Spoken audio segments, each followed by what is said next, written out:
യേശു പഠിപ്പിച്ച പ്രാർത്ഥനയിലെ ഒരു പ്രാർത്ഥന വാചകമാണ് ഇന്നു രാത്രിയിലത്തെ നമ്മുടെ ചിന്തയ്ക്ക് ആധാരം. യേശു പഠിപ്പിച്ച പ്രാർത്ഥന എന്ന് പറയുമ്പോൾ മത്തായി പറയാത്ത ഒരു കാര്യം ലൂക്കോസ് പറയുന്നുണ്ട്. 11-ാം അധ്യായത്തിൽ വായിക്കണ്ട. ശിഷ്യന്മാർ യേശുവിനോട് പറയുന്നു, ഗുരു, യോഹന്നാൻ തൻ്റെ ശിഷ്യന്മാരെ പ്രാർത്ഥിക്കാൻ പഠിപ്പിച്ചതുപോലെ നീ ഞങ്ങളെയും പ്രാർത്ഥിക്കാൻ പഠിപ്പിക്കണം. ഇങ്ങനൊരാവശ്യവുമായിട്ടാണ് ശിഷ്യന്മാർ യേശുവിനെ സമീപിച്ചത്. ആ സമീപിച്ച സമയം നമ്മൾ ശ്രദ്ധിച്ചാൽ യേശു പ്രാർത്ഥിച്ചുകൊണ്ടിരുന്നു. പ്രാർത്ഥിച്ച് തീർന്ന ശേഷം യേശുവിനോട് ചെന്ന് ഈ ആവശ്യം ഉന്നയിച്ചു എന്നാണ് ലൂക്കോസ് പറയുന്നത്. ലൂക്കോസ്, എനിക്ക് തോന്നുന്നു നിങ്ങൾ ശ്രദ്ധിച്ചിട്ടുണ്ടാവും, ഒരു വാചകം അവിടെ പ്രത്യേകം നമ്മൾ ലൂക്കോസ് പറയുന്നത് ശ്രദ്ധിക്കണം. യോഹന്നാൻ തൻ്റെ ശിഷ്യന്മാരെ പ്രാർത്ഥിക്കാൻ പഠിപ്പിച്ചതുപോലെ. നമുക്ക് ആ ഒരു അപേക്ഷ പഠനവിധേയമാക്കുമ്പോൾ പ്രാർത്ഥനയെക്കുറിച്ചുള്ള ഒരു വലിയ ആവശ്യബോധം കൊണ്ടാണോ പ്രാർത്ഥിക്കാൻ പഠിപ്പിക്കണമെന്ന് ശിഷ്യന്മാർ ആവശ്യപ്പെട്ടതെന്ന് തോന്നും. ഞങ്ങളെ പ്രാർത്ഥിക്കാൻ പഠിപ്പിക്കണമെന്ന് പറഞ്ഞാൽ പോരെ. പക്ഷെ അവിടെ ഒരു ക്ലോസ് പറയുകയാണ്, യോഹന്നാൻ തൻ്റെ ശിഷ്യന്മാരെ പഠിപ്പിച്ചതുപോലെ. എനിക്ക് തോന്നുന്നു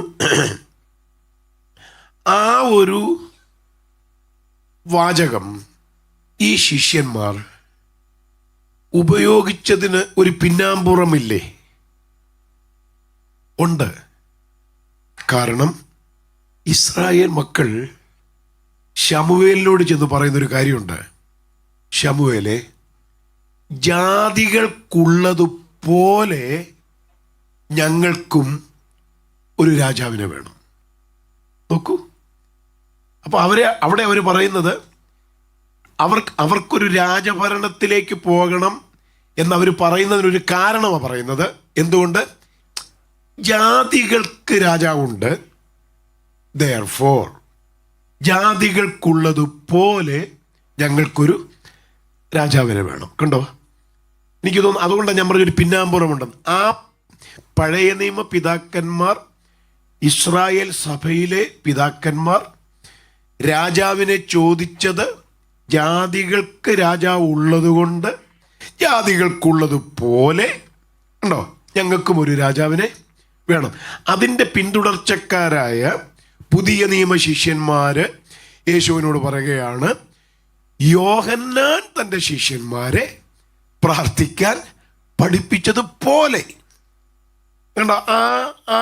അതിനകത്തൊരു പാരമ്പര്യമുണ്ട് അല്ലേ? പോലെ, ജാതികൾക്കുള്ളത് പോലെ, യോഹന്നാൻ പഠിപ്പിച്ചത് പോലെ ഞങ്ങളെയും. ഞാൻ അവിടെ നിൽക്കുന്നില്ല. ആ അപേക്ഷയിൽ ശരിക്കും അന്തർലീനമായിരിക്കുന്ന ചില ചിന്തകൾ ഉണ്ടെങ്കിലും ഞാൻ ആ ഭാഗങ്ങൾ അധികം വിശകലനം ചെയ്യാൻ സമയമെടുക്കുന്നില്ല. എങ്കിലും ഇവിടെ നമ്മൾ തിരിച്ചറിയേണ്ടുന്ന ഒരു പ്രധാനപ്പെട്ട കാര്യമുണ്ട്. യോഹന്നാൻ പഠിപ്പിച്ചതുപോലെ എന്ന് പറഞ്ഞുകൊണ്ടാണ് ശിഷ്യന്മാർ യേശുവിനെ സമീപിച്ചതെങ്കിലും യേശു ആ ആവശ്യം നിരസിച്ചില്ല. അത് നമ്മുടെ കർത്താവിനെ കുറിച്ച് നമുക്ക് പറയാൻ കഴിയുന്ന ഒരു നല്ല ചിന്തയാണ്. എൻ്റെ ആവശ്യങ്ങൾ നിരസിക്കാത്ത ഒരു കർത്താവിനെയാണ് ഞാൻ സേവിക്കുന്നത് എന്നുള്ളത്. ഈ ശിഷ്യന്മാർ ആവശ്യബോധം കൊണ്ടല്ല പ്രാർത്ഥിക്കാൻ പഠിപ്പിക്കണമെന്ന് പറഞ്ഞതെന്നുള്ളതാണ് എൻ്റെ വാദം. അത് വചനം അറിയാമെന്ന് നിങ്ങൾക്കറിയാം. എന്തുകൊണ്ടാണ് ആ വാക്കുകൾക്ക് പ്രസക്തി ഏറുന്നത്? ശിഷ്യന്മാരെവിടെയെങ്കിലും പ്രാർത്ഥിച്ചു എന്നുള്ളതിന് തെളിവുണ്ടോ ബൈബിളിൽ? പുതിയ നിയമത്തിൽ പ്രാർത്ഥനയ്ക്ക് പോയെന്നുള്ളതിന് തെളിവുണ്ട്. അവർ ഉറങ്ങി എന്നുള്ളതിനും തെളിവുണ്ട്. പക്ഷെ പ്രാർത്ഥിച്ചെന്നുള്ളതിന് തെളിവില്ല. എനിക്ക് തോന്നുന്നു ഈ നിശബ്ദത ഇത് ഇവിടെ നിലനിൽക്കുന്ന നിശബ്ദതയാണെന്ന് എനിക്കറിയത്തില്ല. ഞാൻ നമ്മുടെ ഇടയിൽ ഒരു ട്രെൻഡ് ഉണ്ടല്ലോ, ഈ ഓരോ വാചകം പറഞ്ഞിട്ട് ഇങ്ങനെ ആളുകളെ കൊണ്ട് സ്തുതിപ്പിക്കുന്ന ഒരു രീതിയുണ്ട്. അതിപ്പം വർദ്ധിച്ചു വരികയാണ്. നമ്മളത് ഞാനും കേട്ട് മടുത്തിരിക്കുവാണ്. കൈ ഉയർത്തി ഒരെണ്ണം പറയാം, ഓരോ വാചകം പറഞ്ഞിട്ട് കൈ ഉയർത്തി ഒരെണ്ണം പറയാം, പിന്നെ ചിലർ പറയാം 2 എണ്ണം പറയാം, പിന്നെ ചിലർ പറയാം അടുത്തിരിക്കുന്ന ആൾക്ക് കൈ കൊടുത്തേച്ച് പറയാം. ഈ കഴിഞ്ഞിടയ്ക്ക് ഒരാൾ പറയുന്നത് കേട്ടു, അടുത്തിരിക്കുന്ന ആളിൻ്റെ മുഖത്തോട്ട് നോക്കി ചിരിച്ചോണ്ട്. ഈ വാസ്തവത്തിൽ അതൊക്കെ എന്തോ അല്ലേ? ചിരി എന്ന് പറയുന്നത് ഒരു സ്വാഭാവിക വികാരമാണ്.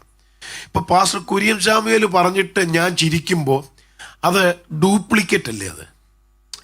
അത് ഒറിജിനൽ അല്ലല്ലോ. ഒരു ആരോഗ്യമുള്ള ഒരു മനുഷ്യൻ ചിരിക്കണമെങ്കിൽ ഞാൻ വായിച്ചിട്ടുള്ളത് 16 പേശികൾ പ്രവർത്തിക്കണമെന്നാണ്. നല്ല ചിരിയുടെ കാര്യം മനസ്സ് തുറന്ന്, അല്ലാതെ ഈ സൈഡും കൊണ്ട് ചിരിക്കുന്ന കാര്യമല്ല ഞാൻ പറഞ്ഞത്. മനസ്സ് തുറന്നൊരാൾ ചിരിക്കാൻ നമ്മുടെ 16 പേശികൾ വർക്ക് ചെയ്യണം. അതേസമയം ഒരാൾ കോപിക്കാൻ 32 പേശി വർക്ക് ചെയ്യണം.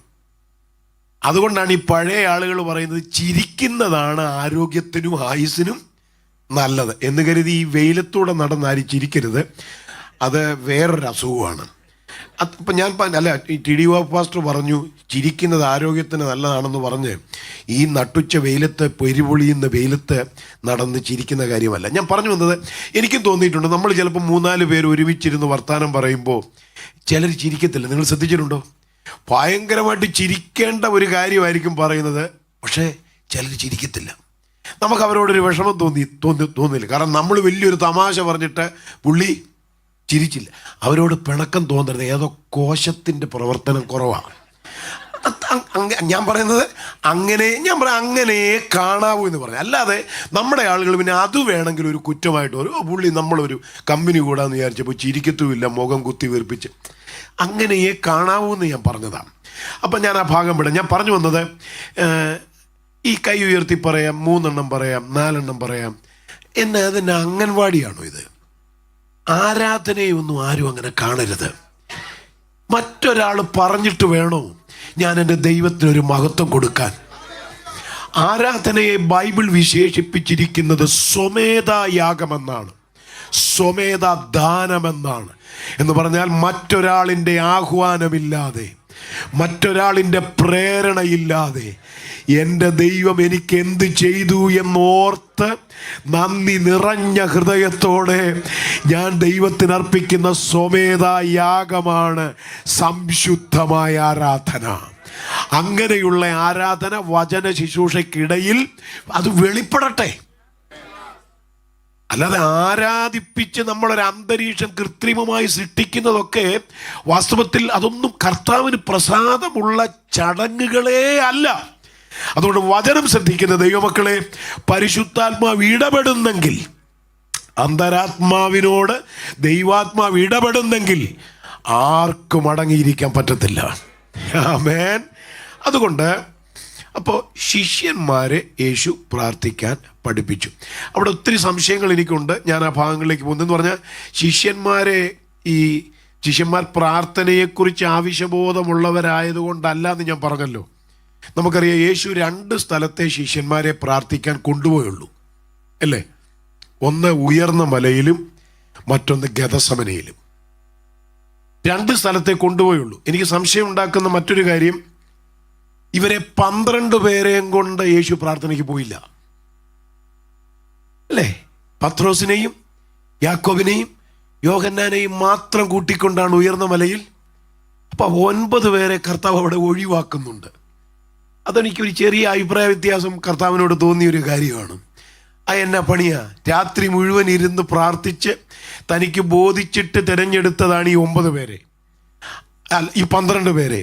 അവരിൽ 9 പേരെ താഴ്വരയിൽ ഇരുത്തിയിട്ട് 3 പേരെയും കൊണ്ട് മാത്രം പ്രാർത്ഥനയ്ക്ക് പോയി. അതുപോലെ ഗ്രൂപ്പ് പിടുത്തമാണെന്നൊക്കെ പറയാൻ. യേശു എന്തുകൊണ്ടാണ് അങ്ങനെ ചെയ്തതെന്ന് അറിയാതെ നമ്മൾ ചിന്തിച്ചു പോകും അല്ലേ? ഇനി എനിക്ക് എൻ്റെ കർത്താവിനോട് കൂടുതൽ ഇഷ്ടം തോന്നിയതിൻ്റെ മറ്റൊരു കാരണം ഞാൻ പറയട്ടെ. ഈ ഒരു പ്രാർത്ഥനയ്ക്ക് പോയി ഉറങ്ങിയവരെ തന്നെയാണ് ഗെദസമനെ പോയപ്പോഴും കർത്താവ് കൊണ്ടുപോയത്. അത് എനിക്ക് ഭയങ്കരമായിട്ട് ഇങ്ങനെ കർത്താവിനോട് ഇഷ്ടം കൂടി. ഞാനാണെങ്കിൽ ഒരു സഭാ ശുശ്രൂഷകൻ എന്നല്ല, ഞാനാണെങ്കിൽ ഒരു യോഗത്തിന് ഞാൻ 2-3 പേരെ കൊണ്ടുപോയി, അവരവിടെ കിടന്നുറങ്ങിയവരാണെങ്കിൽ അടുത്ത യോഗത്തിന് ഞാൻ വേറെ 3 പേരെ കൊണ്ടുപോകും. അങ്ങനല്ലേ? നിങ്ങളുടെ മുഖം കണ്ടിട്ട് അങ്ങനെയേ പോകാവൂ, അതങ്ങനല്ലേ? പക്ഷെ യേശുവിനെ നോക്കിക്കേ, ഒരു പ്രാർത്ഥനയ്ക്ക് കൊണ്ടുപോയി ഉറങ്ങിയവരെ തന്നെ അടുത്ത പ്രാർത്ഥനയ്ക്ക് കൊണ്ടുപോയി.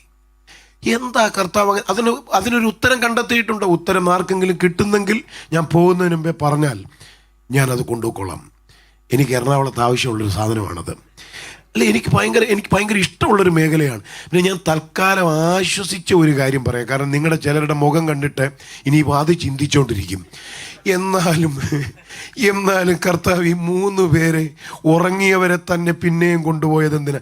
ഞാൻ തൽക്കാലം ആശ്വസിച്ച ഒരു കാര്യം പറയാം. വേദശാസ്ത്ര വെളിച്ചത്തിലുള്ള കാര്യമല്ല, ആശ്വസിച്ചൊരു കാര്യം പറയാം. മോനെ, ആരെങ്കിലും ആ ഡോർ നടച്ചേരെ. ആ ഡോർ തുറന്നിട്ടിരിക്കുന്നു.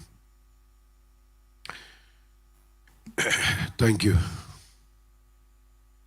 പ്രാർത്ഥനയാൽ എപ്പോഴും ഞാൻ ജാഗരിച്ചു പോരാടുവാൻ, പ്രാർത്ഥനയാൽ എപ്പോഴും ഞാൻ ജാഗരിച്ചു പോരാടുവാൻ, നിന്റെ സഹായം നൽകുക എൻ്റെ മഹാപുരോഹിത,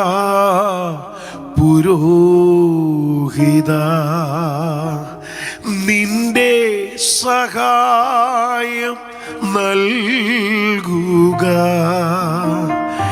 എൻ്റെ മഹാപുരോഹിത,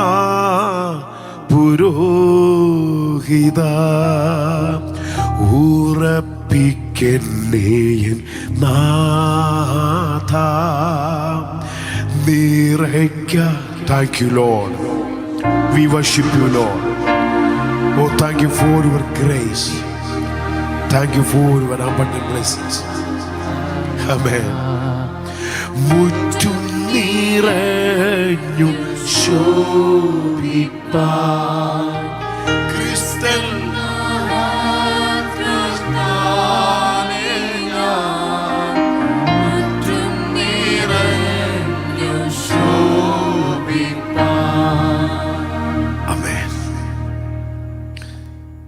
ഞാൻ ആശ്വസിച്ചെന്ന് പറഞ്ഞത്, ഈ ടീമിലെ ഉള്ളതിൽ ഭേദപ്പെട്ട 3 പേരെയാണ് യേശു ഉയർന്ന മലയിൽ കൊണ്ടുപോയത്. പത്രോസും യാക്കോബും യോഹന്നാനും എന്ന് പറഞ്ഞാൽ അവർ ടീമിൻ്റെ അവർ മുമ്പിൽ നിൽക്കുന്ന ആളുകളാണ്. പത്രോസ് പന്തിരുവരിൽ പ്രധാനിയാണല്ലോ, കോർഡിനേറ്റർ എന്നൊക്കെ നമുക്ക് വേണമെങ്കിൽ പറയാം.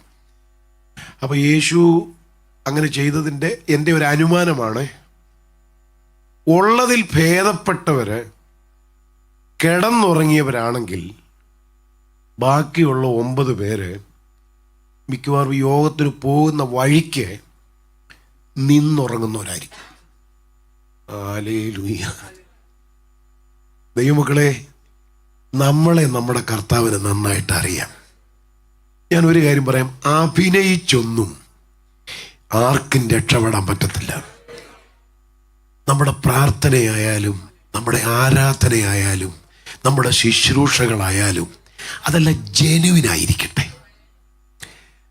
കർത്താവ് ആ കാഴ്ചപ്പാടുകാരനാണ്, അല്ലേ?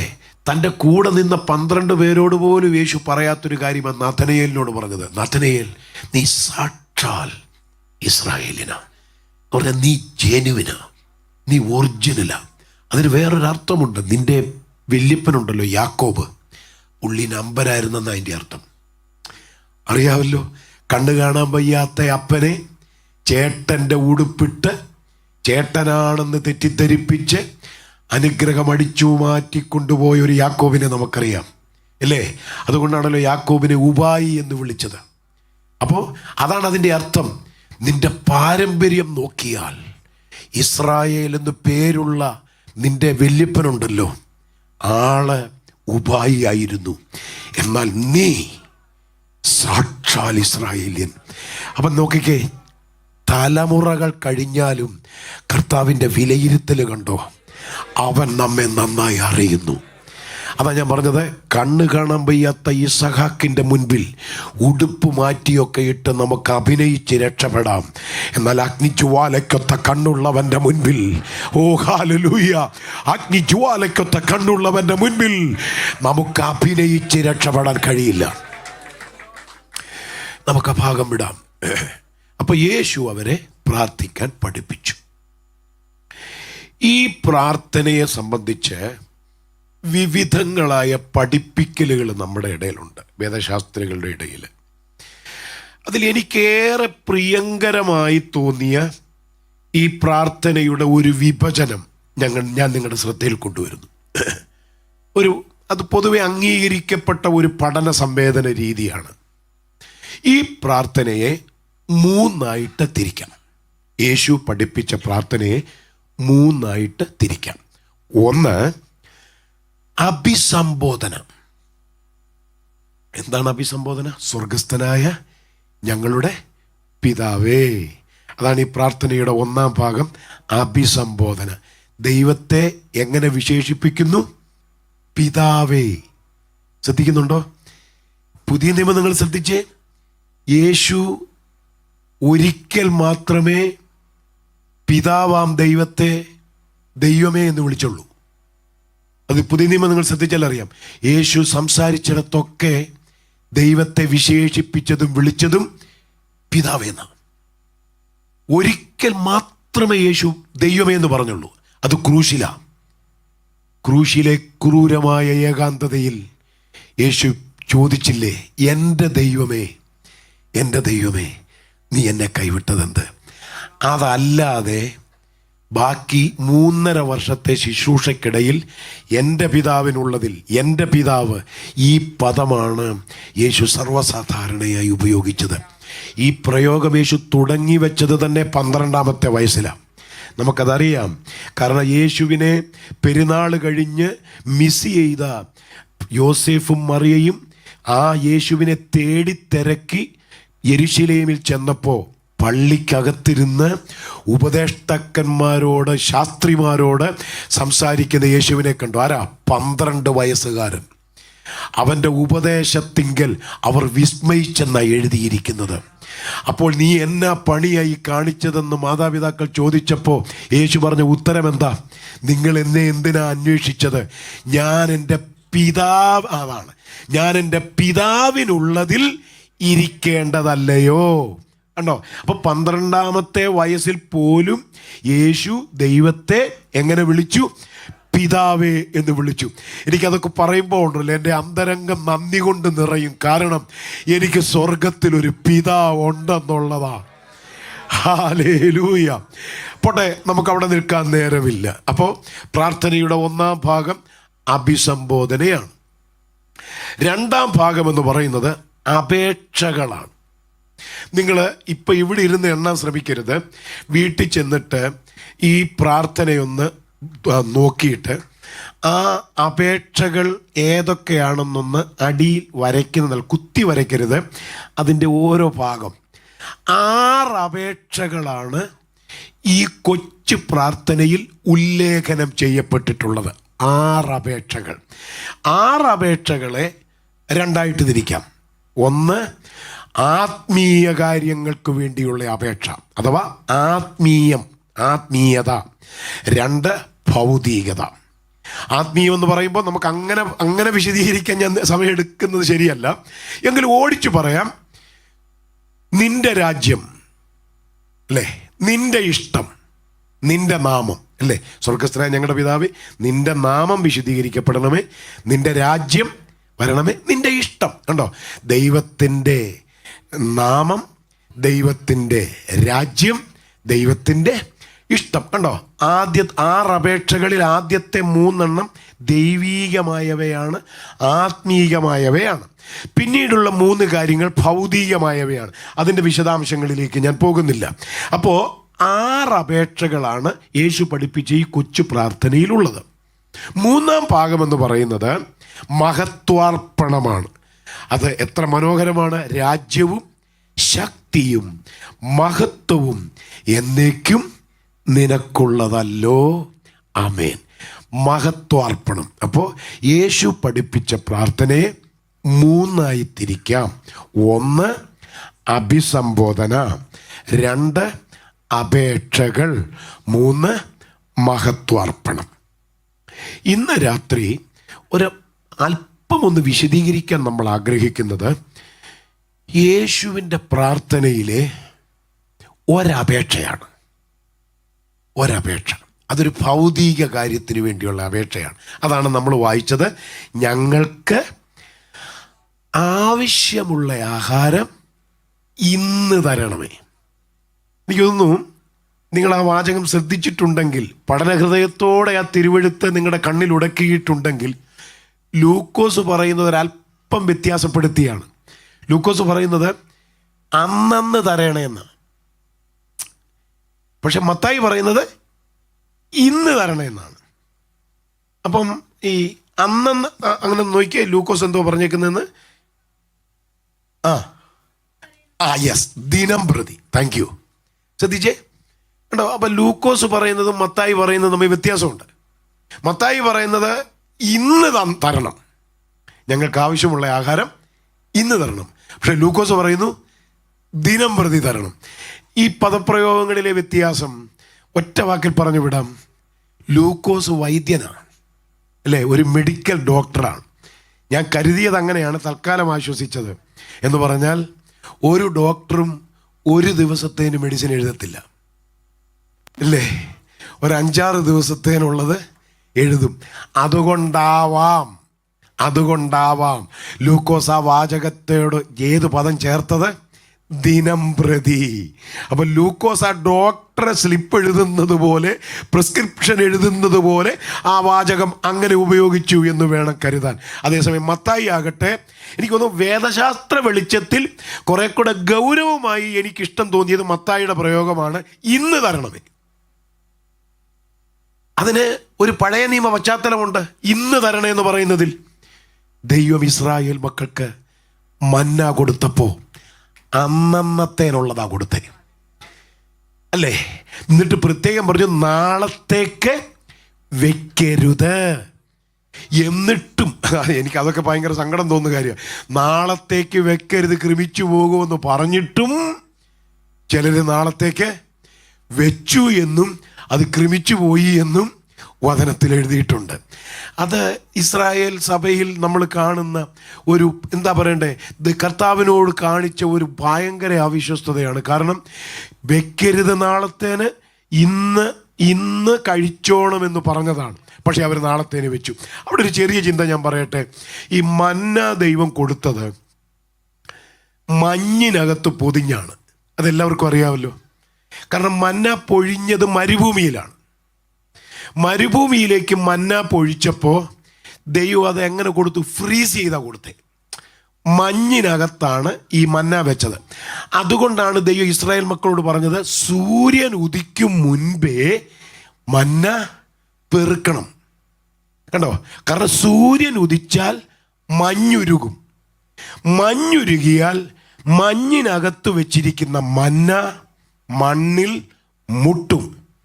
മന്ന മരുഭൂമിയിലെ മണ്ണിൽ മുട്ടിയാൽ ദൈവം കൊടുക്കുന്ന ശക്തന്മാരുടെ ആഹാരം മലിനപ്പെടും. അത് അവിടെ വാസ്തവത്തിൽ ദൈവം തൻ്റെ ജനത്തെ കരുതുമ്പോൾ അതെത്ര ചന്തമായി, എത്ര മനോഹരമായി അത് ചെയ്യുന്നു. ഞാൻ ഈ സഭായോഗത്തിൽ വന്ന ദൈവമക്കളോട് ഞാൻ പറയുകയാണ്, ഒന്നിനെക്കുറിച്ചും ശങ്കിക്കേണ്ടതില്ല. അവൻ സകലവും നന്നായി ചെയ്യുന്ന ദൈവമാണ്. Praise the Lord. സ്തോത്രം. പിന്നെ എൻ്റെ മനസ്സിൽ വന്ന ഒരു ചിന്ത, ശരിക്കും ഈ ഫുഡ് ഫ്രീസ് ചെയ്ത് ഉപയോഗിക്കുന്ന സിസ്റ്റം ലോകത്തിൽ കൊണ്ടുവന്നത് നമ്മുടെ ദൈവം തന്നെയാണ്, അല്ലേ? പക്ഷെ നമ്മളും ദൈവം തമ്പുരാനും തമ്മിലൊരു വ്യത്യാസമുള്ളത്, ദൈവം തമ്പുരാൻ ഫുഡ് ഒരു ദിവസത്തേന് മാത്രമേ ഫ്രീസ് ചെയ്തുള്ളൂ. നമ്മളോ ആലേലി ഇവിടൊക്കെ അതേ പറ്റുള്ളൂ. എനിക്ക് നന്നായിട്ടറിയാം. എനിക്കതുകൊണ്ട് വിഷമമൊന്നുമില്ല. നമ്മളത് നേരിടും. ഏത് ടൈപ്പ് വന്നാലും നമ്മൾ നേരിട്ട് ഞാൻ എവിടെയോ ഒരിടത്ത് വേറെ എന്തോ കാര്യം പറഞ്ഞെന്ന് എനിക്ക് തോന്നുന്നത്, നമ്മൾ ഈ ചില കൺവെൻഷനൊക്കെ ചെന്ന് കൺവെൻഷൻ കഴിയുമ്പോൾ ഭക്ഷണത്തിനായിട്ട് നമ്മൾ പോയിരിക്കുമ്പോൾ സാമ്പാർ വിളമ്പിയാൽ നമുക്ക് പുറത്തറിയാം, നമ്മൾ ഇരിക്കുന്നതിന് മുമ്പ് അറിയാം. അതിൻ്റെ മണം ഇങ്ങനെ പിടിക്കുമ്പോൾ നമുക്കറിയാം അത് ഇന്നത്തേതല്ല. ഒന്നുകൂടെ മണം പിടിക്കുമ്പോൾ നമുക്ക് മനസ്സിലാകും അത് ഇന്നലത്തേതുമല്ല. കാരണം ഈ 3-4 ദിവസം കഴിയുമ്പം അല്ലേ, സത്യമല്ലേ, 3-4 ദിവസം കഴിയുമ്പം ആദ്യത്തെ ദിവസം വെച്ച സാമ്പാറിൻ്റെ മണമാണോ? കണ്ടോ, അല്ലെന്ന് നിങ്ങൾ തന്നെയാണ് പറഞ്ഞത്. അപ്പം ഞങ്ങൾ എന്തുമാത്രം അനുഭവിക്കുന്നുണ്ടെന്നുള്ള കാര്യം. ഞങ്ങൾ അതുകൊണ്ട് ഈ ബൈബിൾ സ്കൂളിൽ പഠിച്ച കാലത്ത് ഞങ്ങൾ ഈ സാമ്പാറിനെ ലാസർ എന്നായിരുന്നു വിളിക്കുന്നത്. കാരണം നാറ്റം വെച്ച് തുടങ്ങി 4 ദിവസമായി എന്ന് കരുതി ഇനി സാമ്പാറിനെ ആരും അങ്ങനെയൊന്നും വിളിക്കരുത്. നല്ല കറിയാണ്, നല്ല വെജിറ്റബിൾ കറിയാണ്, അത് ശരീരത്തിന് വളരെ നല്ലതാണെന്ന് പറഞ്ഞ് ഞാൻ ആ ഭാഗം വിടുന്നു. ശ്രദ്ധിച്ചേ, അപ്പോൾ മന്ന ദൈവം കൊടുത്തത് ഫ്രീസ് ചെയ്താണ്. ഇവിടെ ഈ പഴയ നിയമ ചിന്തയുമായിട്ട് ഈ നമ്മുടെ കുറിവാക്യത്തിനൊരു ബന്ധമുണ്ട്. അതിലേക്കാണ് ഞാൻ വരുന്നത്. ഞങ്ങൾക്ക് ആവശ്യമുള്ള ആഹാരമാണ് ഇന്ന് തരേണ്ടത്. ശ്രദ്ധിച്ചു കേൾക്കണേ, ഞങ്ങൾ ആഗ്രഹിക്കുന്ന ആഹാരമല്ല. ശ്രദ്ധിക്കണം, നമുക്കിഷ്ടമുള്ളതും നാം ആഗ്രഹിക്കുന്നതും തരണമേ എന്ന് യേശു പഠിപ്പിച്ചിട്ടില്ല. അതാണ് ആ പ്രാർത്ഥനാ വാചകത്തിൻ്റെ ഗൗരവം നമ്മൾ കാണേണ്ടത്. അവിടെയാണ് കാണേണ്ടത്. എന്ന് പറഞ്ഞാൽ നമുക്ക് ആഗ്രഹമുള്ളത് അപേക്ഷിക്കുന്നതല്ല പ്രാർത്ഥന, ആവശ്യമുള്ളത് അപേക്ഷിക്കുന്നതാണ്. സ്തോത്രം. അതിന് ഞാൻ ഈ മന്നയെക്കുറിച്ച് ഞാൻ പറയാം. പഴയ നിയമം നിങ്ങൾ നോക്കൂ, എവിടെയെങ്കിലും ഇസ്രായേൽ മക്കൾക്ക് കാടയിറച്ചി അല്ലാതെ ദൈവം ഒരു ഇറച്ചി കൊടുത്തു? എന്തേ ദൈവം ആ മെനു മാറ്റാഞ്ഞത്? 40 വർഷം ദൈവം ആ മെനു മാറ്റാഞ്ഞ എന്താണ്? നമ്മൾ ഒരേ സാധനം ഇങ്ങനെ സ്ഥിരമായി കഴിക്കാൻ ശ്രമിക്കുമോ? നമ്മൾ ഓരോ ദിവസവും മാറി മാറി കറികൾ വെക്കും, മെനു മാറ്റും. അല്ല, നമ്മൾ തന്നെ ചോദിക്കും, എത്ര ദിവസമായി ഇത് തന്നെ ചൂടാക്കി തന്നെയും പിന്നെയും ഇതൊന്നും മാറി പരീക്ഷിച്ചുകൂടെ? ചക്കക്കുരു മാങ്ങായും ഇട്ട് കറി വെച്ചു, പിന്നെ അടുത്ത ദിവസം മാങ്ങായും ചക്കക്കുരുവും കൂടി ഇട്ട് കറി വെച്ചു. നമ്മൾ എന്നാ പറയുക വെച്ചാലും നമ്മൾ ഒരു ടൈം കഴിയുമ്പം നമ്മൾ മെനു മാറ്റും. സത്യമല്ലേ? പക്ഷെ ദൈവം മെനു മാറ്റിയില്ല. ഈ കാടയിറച്ചി അല്ലാതെ ഇസ്രായേൽ മക്കൾക്ക് ദൈവം കൊടുത്തില്ല. അത് ചിന്തിക്കണ്ടേ? അതിന് ഈ പ്രാർത്ഥനയുടെ ഈ വിഷയവുമായി ഇതിന് കണക്ഷനുണ്ട്. കാരണം അച്ഛനൊക്കെ അറിയാം, 1000 കോഴിക്ക് അരക്കാട എന്നാണ് പറയുന്നത്. എന്ന് പറഞ്ഞാൽ 1000 കോഴിയെ കഴിക്കുന്നതിന് തുല്യമാണ് ഒരു കാടയുടെ പകുതി കഴിക്കുന്നത്. ഇത് പഴയ ആളുകൾ പറഞ്ഞ ചൊല്ല. ഫാറ്റ്ലെസ് മീറ്റാ, ഹെൽത്തി മീറ്റാ. കാടയിറച്ചി കഴിച്ച് ആർക്കും ഒരു ബ്ലോക്കും ഉണ്ടാവുകയില്ല. കാരണം അത് ഫാറ്റില്ലാത്ത സാധനമാണ്. അപ്പോൾ കണ്ടോ, ഞാനതിലൂടെ പറയുന്ന വാചകം നിങ്ങൾ ശ്രദ്ധിക്കണം. ദൈവം ഇസ്രായേൽ മക്കൾക്ക് കൊടുത്തപ്പോൾ അവർ പക്ഷെ ദൈവത്തോട് പറഞ്ഞത് എന്താ? മോശയോട് പറഞ്ഞത്, ഞങ്ങൾ ഇറച്ചിക്കലങ്ങളുടെ അടുക്കലാണ് ഇരുന്നത് ഈജിപ്തിൽ നിങ്ങൾ അങ്ങനെ പല ഇറച്ചി തിന്നിട്ടുണ്ടാവും. പക്ഷെ ഈ മരുഭൂമിയിൽ നിങ്ങൾക്കാഗ്രഹമുള്ളത് ഞാൻ തരില്ല. ഈ യാത്രയിൽ നിങ്ങൾക്കാവശ്യമുള്ളതേ ഞാൻ തരൂ. അതിനകത്തെ ദൂത് മനസ്സിലായോ? ആരാ നമ്മുടെ പിതാവ്? ആവശ്യമുള്ളത് നൽകുന്ന ദൈവം. സ്വർഗസ്ഥ പിതാവിന് നൽകാൻ കഴിയുന്ന ഏറ്റവും നല്ലൊരു വിശേഷണം എന്താണെന്ന് ചോദിച്ചാൽ, ആവശ്യങ്ങൾ നൽകുന്ന ഒരു സ്വർഗസ്ഥ പിതാവ്. ഈ സഭായോഗത്തിൽ ഇരിക്കുന്ന ദൈവമക്കളെ, ആവശ്യം ചെറുതോ വലുതോ ആയിക്കൊള്ളട്ടെ, അതിനോട് പുറം തിരിഞ്ഞു നിൽക്കാൻ കഴിയില്ല നമ്മുടെ അപ്പന്. നമ്മുടെ അപ്പൻ നമുക്കാവശ്യമുള്ളത് ഞാൻ ഒന്നുകൂടെ പറയുന്നു, 2025 യെസ്, നമുക്കാവശ്യമുള്ളത് അവൻ നമുക്ക് നമ്മുടെ കൈകളിൽ എത്തിക്കും. അങ്ങനെ ഒരപ്പനെയാണ് ഞാൻ സേവിക്കുന്നതെന്ന് ഉള്ളത്തിൽ ഉറപ്പുള്ള ദൈവമക്കൾക്ക് ഹല്ലേലൂയ, ഹല്ലേലൂയ. ആ ഒരു ബോധ്യമകത്തുള്ള ദൈവമക്കൾക്ക് ആദരമടക്കി അനങ്ങാതിരിക്കാൻ കഴിയില്ല. എൻ്റെ ആവശ്യങ്ങൾ അറിഞ്ഞെന്നെ നടത്തുന്ന ഒരു സ്വർഗസ്ഥ പിതാവ്. അപ്പോ ദൈവത്തിന് ഈ ആശയത്തിൽ നിന്ന് നമുക്ക് നൽകാൻ കഴിയുന്ന ഒരു വിശേഷണം എന്താണ്? ആരാ നമ്മുടെ ദൈവം, അഥവാ ആരാ നമ്മുടെ പിതാവ്? ആവശ്യങ്ങൾ നിർവഹിക്കുന്ന പിതാവ്, നമ്മുടെ ആവശ്യങ്ങൾ നടത്തിത്തരുന്ന പിതാവ്. അപ്പോൾ ഒന്നുകൂടെ ഞാൻ പറയുന്നു, ആഗ്രഹങ്ങളെ പലപ്പോഴും നിയന്ത്രിക്കുന്നത് മോഹമാണ്. നമ്മുടെ പല ആഗ്രഹങ്ങളെയും നിയന്ത്രിക്കാറുള്ളത്. അതുകൊണ്ട് ആഗ്രഹിക്കുന്നത് ചോദിക്കാനോ പ്രാർത്ഥിക്കാനോ അല്ല യേശു പഠിപ്പിച്ചത്, ആവശ്യമുള്ളത്. എൻ്റെ ദൈവം എനിക്ക് ആവശ്യമുള്ളത് തരുമെങ്കിൽ ഞാൻ പിന്നെ ആകുലപ്പെടുന്നത് എന്തിനാണ്? Praise the Lord. സ്വർഗസ്ഥ പിതാവിൻ്റെ രണ്ടാമത്തെ സവിശേഷത, ഈ ദൈവത്തിനുള്ള വേറൊരു പ്രത്യേകത എന്നറിയോ? ആവശ്യമുള്ളത് നമ്മൾ ചോദിച്ചില്ലെന്നിരിക്കട്ടെ, നമ്മളിപ്പം ചിന്തിച്ചത് ആവശ്യമുള്ളത് ചോദിക്കുക, അത് ദൈവം നൽകുമെന്നാണ്. ഈ ദൈവത്തിൻ്റെ മറ്റൊരു പ്രത്യേകത, ആവശ്യമുള്ളത് നമ്മൾ ചോദിച്ചില്ലെന്നിരിക്കട്ടെ, ഈ ദൈവത്തിൻ്റെ പ്രത്യേകത എന്താണെന്നറിയോ? നമ്മൾ ആവശ്യമുള്ളത് ചോദിക്കാതിരുന്നാലും നമ്മുടെ ആഗ്രഹമായിരിക്കും നമ്മൾ അപേക്ഷിച്ചത്. ആവശ്യമുള്ളത് അപേക്ഷിക്കാതെ ആഗ്രഹമുള്ളതായിരിക്കും നമ്മൾ അപേക്ഷിച്ചത്. ദൈവം എന്ത് ചെയ്തെന്നറിയാമോ? ആഗ്രഹിച്ച് ചോദിച്ചതിനെ ദൈവം ബ്ലോക്ക് ചെയ്യും. ആമേൻ. ഞാൻ പറയുന്ന ദൂത് നിങ്ങൾ ശ്രദ്ധിക്കണം. ആഗ്രഹിച്ച് ചോദിച്ചതിനെ ദൈവം ബ്ലോക്ക് ചെയ്തിട്ട് ആവശ്യമുള്ളത് ഞാൻ ചോദിച്ചിട്ടില്ല. ശ്രദ്ധിച്ചേക്കണം, എനിക്ക് ആവശ്യമുള്ളത് ഞാൻ ചോദിച്ചിട്ടില്ല, എനിക്ക് ആഗ്രഹമുള്ളതാണ് ഞാൻ ചോദിച്ചത്.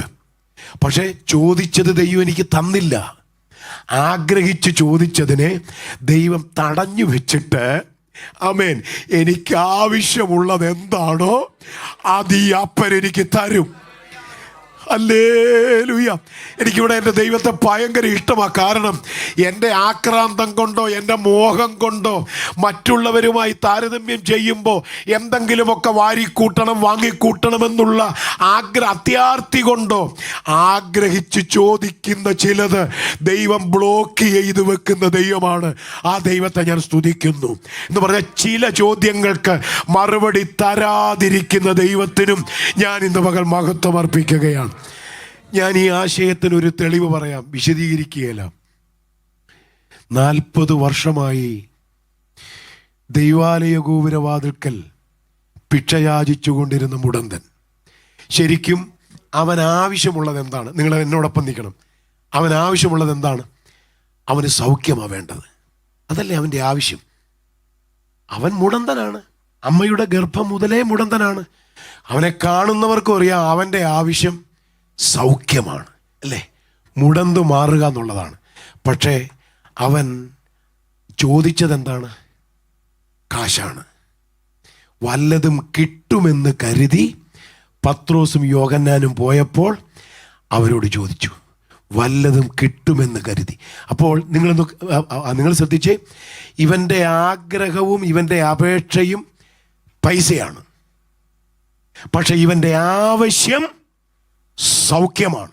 പക്ഷെ സൗഖ്യം ഇവൻ ചോദിച്ചില്ല. ആ ദൈവദാസന്മാരോട് പറഞ്ഞു, എനിക്ക് വേണ്ടി ഒന്ന് വാക്ക് പ്രാർത്ഥിക്കണമെന്ന്, എനിക്കൊന്ന് എഴുന്നേറ്റ് നടക്കണമെന്ന്. അവൻ ആ വിഷയമേ തൊട്ടില്ല. അവൻ പറയുന്നത് വല്ലതും കിട്ടുമെന്ന്. കണ്ടോ, ആവശ്യമുള്ളത് ചോദിക്കാതെ ആഗ്രഹിച്ചത് അവൻ ചോദിച്ചു. ദൈവം അവിടെ എന്ത് ചെയ്തു? ആഗ്രഹിച്ച് ചോദിച്ചത് കൊടുത്തില്ല. അതല്ലേ പത്രോസ് പറഞ്ഞത്, വെള്ളിയും പൊന്നും ഞങ്ങൾക്കില്ല എന്ന് പറഞ്ഞാൽ നീ ആഗ്രഹിച്ച് ചോദിച്ചത് ഞങ്ങളുടെ കയ്യിലില്ല. ദൈവവും അത് തടഞ്ഞേക്കുക. എന്നാൽ നീ ചോദിക്കാത്ത ഒരു കാര്യമുണ്ട്, അതാ നിനക്ക് ആവശ്യമുള്ളത്. യേശുവിൻ്റെ നാമത്തിൽ നീ എഴുന്നേറ്റ് നടക്കാം. എന്തോ മനസ്സിലാകുന്നുണ്ട്? ആവശ്യമുള്ളത് ചോദിക്കാതെ ആഗ്രഹമുള്ളത് ചോദിച്ചു പോയി എന്ന് കരുതി അവൻ നമ്മെ മറന്നു കളയുന്ന ദൈവമല്ല. ആഗ്രഹങ്ങൾ തടഞ്ഞു വെച്ചിട്ട് ആവശ്യങ്ങൾക്ക് വേണ്ടി കുറുകിപ്പോകാത്ത കരം ചലിപ്പിക്കുന്ന ഹല്ലേലൂയ ഒരു നല്ല പിതാവാ സ്വർഗത്തിലുള്ളത്. അപ്പം സ്വർഗസ്ഥ പിതാവിന് നൽകാൻ കഴിയുന്ന രണ്ടാമത്തെ വിശേഷണം എന്ന് പറയുന്നത്, ആവശ്യമുള്ളത് ചോദിക്കാതിരുന്നാലും ആഗ്രഹമുള്ളത് ചോദിച്ചാലും ആഗ്രഹമുള്ളത് ചോദിച്ച എൻ്റെ പ്രാർത്ഥനയെ ദൈവം ബ്ലോക്ക് ചെയ്ത് വെച്ചിട്ട് എനിക്ക് ആവശ്യമുള്ളത് ഞാൻ ചോദിക്കാതെ തന്നെ എനിക്ക് നൽകി തരുന്ന ഒരു സ്വർഗസ്ഥ പിതാവ്. സ്തോത്രം. സ്വർഗസ്ഥ പിതാവിനെ കുറിച്ച് ഒരു ചിന്ത കൂടെ പറഞ്ഞ് ഞാൻ എൻ്റെ സന്ദേശം ഉപസംഹരിക്കാൻ ശ്രമിക്കുകയാണ്. ശ്രദ്ധിച്ചേ. മൂന്നാമത്തെ ചിന്ത എന്ന് പറയുന്നത്, നമ്മുടെ ദൈവത്തിൻ്റെ വേറൊരു സ്വഭാവം, ഈ പിതാവിൻ്റെ വേറൊരു സ്വഭാവം എന്ന് പറഞ്ഞാൽ, ആവശ്യമുള്ളത് ചോദിച്ചാലും ചിലപ്പം തരികയില്ല. ഒരാളെങ്ങാണ്ടേ ആമേൻ പറഞ്ഞുള്ളൂ. അതിൻ്റെ കാര്യം, നമുക്ക് അല്ലേലിയ പറയണമെങ്കിൽ റൈറ്റ് നൗ എന്നൊക്കെ പറയണം. അങ്ങനെയൊക്കെയാണ്. അതൊക്കെ എന്നെ ഇപ്പം ഇതാ വിടുതൽ, ഇവിടെ വിടുതൽ ഒന്നും സംഭവിക്കത്തുമില്ല. ഞാൻ ഈ കഴിഞ്ഞ ദിവസം ഞങ്ങളുടെ ചർച്ചിൽ തന്നെ പറഞ്ഞു, ലക്ഷക്കണക്കിന് രൂപ മുടക്കിയ നമ്മൾ ഈ കൺവെൻഷനൊക്കെ നടത്തും.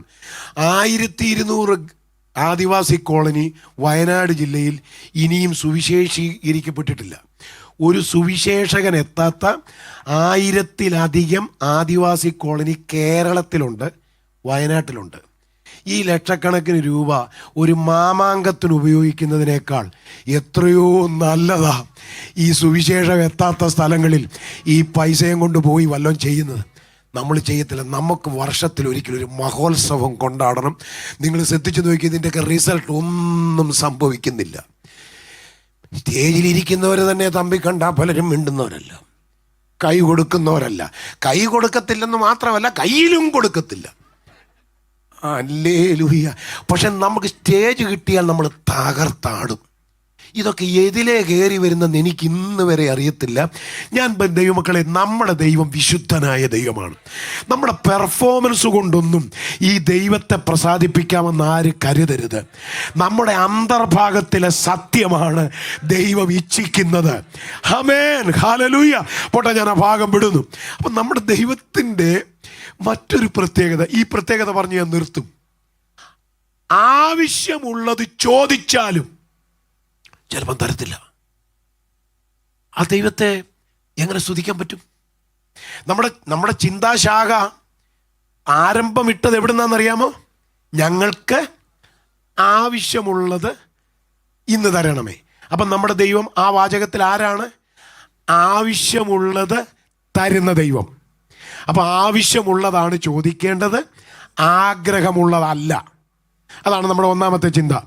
അപ്പോൾ യേശു പഠിപ്പിച്ചത് ആവശ്യമുള്ളത് ചോദിക്കാനാ, തരാമെന്ന.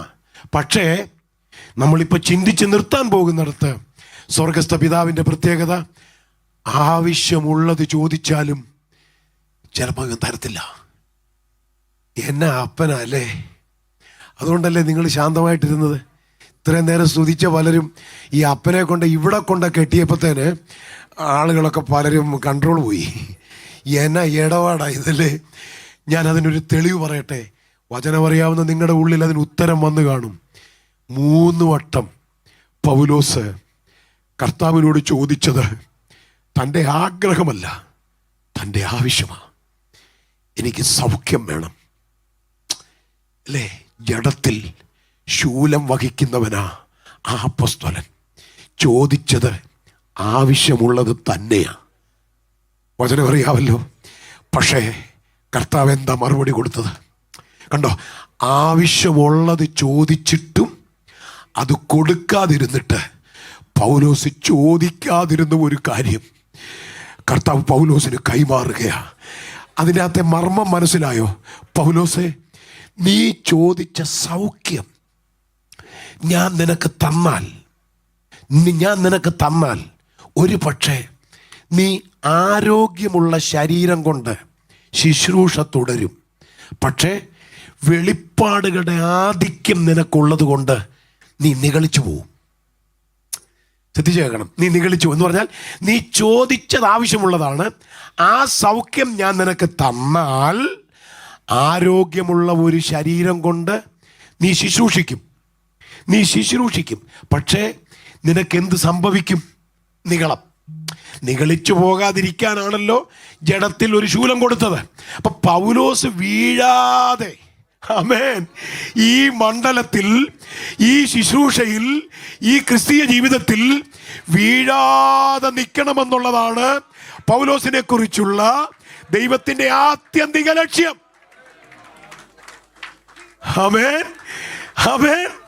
അതുകൊണ്ട് കർത്താവിന് മനസ്സിലായി, ആരോഗ്യമുള്ള ഒരു ശരീരത്തിൽ കൃപയില്ലാതെ ശുശ്രൂഷയിൽ മുമ്പോട്ട് പോകുന്നതിനേക്കാൾ പൗലോസെ നിനക്ക് നല്ലത് എൻ്റെ കൃപ കൊണ്ട് ആരോഗ്യമില്ലെങ്കിലും സൗഖ്യം കിട്ടിയില്ലെങ്കിലും കൃപയുണ്ടെങ്കിൽ മതി കുഞ്ഞേ.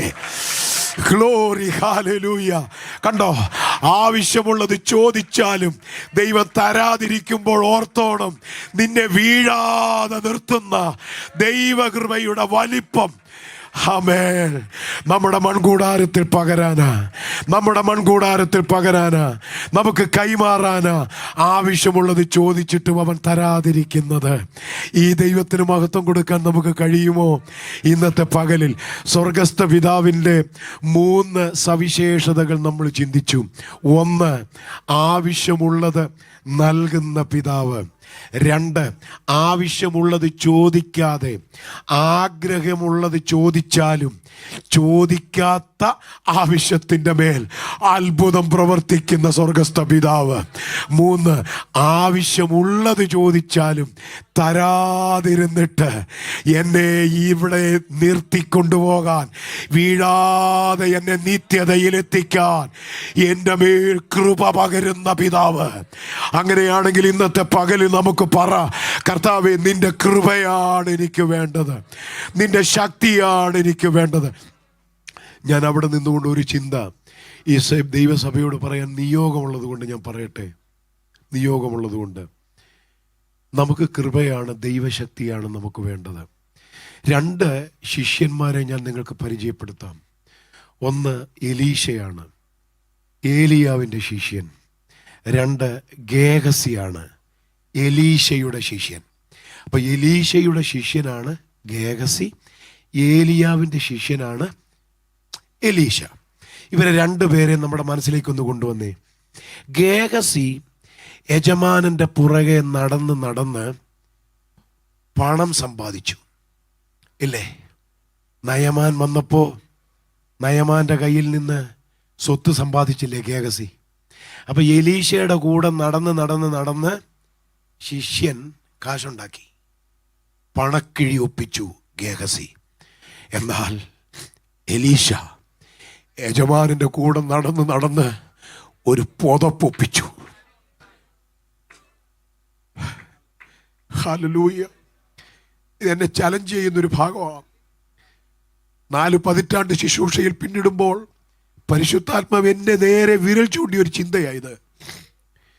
ഈ 2 ശിഷ്യന്മാരെയും നമുക്ക് യോർദാന്റെ തീരത്തേക്കൊന്ന് കൊണ്ടുവരാം. ഗേഹസിയെയും എലീശയെയും. ഗേഹസിയുടെ കയ്യിലുള്ള പണക്കിഴി യോർദാനിലെ വെള്ളത്തിൽ ഇട്ടാലോ, യോർദാനിലെ വെള്ളത്തിലേക്ക് ഈ പണക്കിഴിയെ ഈ ഗേഹസി എറിഞ്ഞാലോ, ഒന്നും അറിയാതെ യോർദാൻ ഒഴുകിക്കൊണ്ടേയിരിക്കും, അല്ലേ? ഒന്നും അറിയാതെ. എന്നാൽ എലീശയുടെ കയ്യിലുള്ള പുതപ്പ് അത് യോർദാനിലെ വെള്ളത്തിൽ മുട്ടിയാൽ ഒരു വഴി ഉറപ്പാ. ആമേൻ. ഞാൻ പറയുന്നത് മനസ്സിലാകുന്നുണ്ടോ?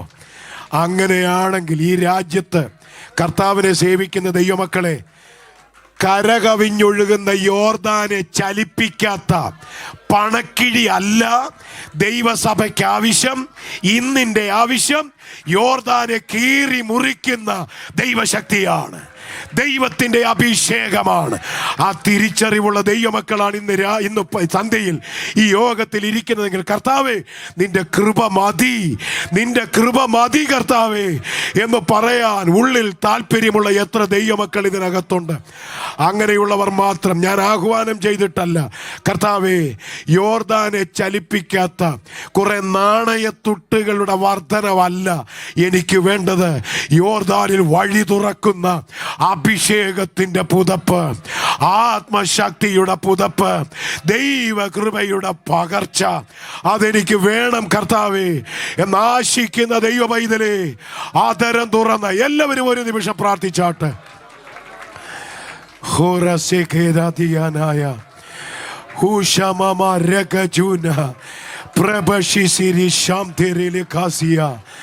രക്തത്താൽ ജയം. ആമേൻ. ഈ ബേഥേൽ AG സഭയോട് ദൈവാത്മാവ് ദൂത് പറയുന്നു, നമുക്ക് വേണ്ടത് പണക്കിഴിയല്ല, നമുക്ക് വേണ്ടത് പുതപ്പ്. ആമേൻ. വഴി തുറക്കുന്ന പുതപ്പ്, നമ്മളെ അക്കരെ എത്തിക്കുന്ന പുതപ്പ്, നമ്മെ മുമ്പോട്ട് കുതിപ്പിക്കുന്ന ആത്മശക്തി.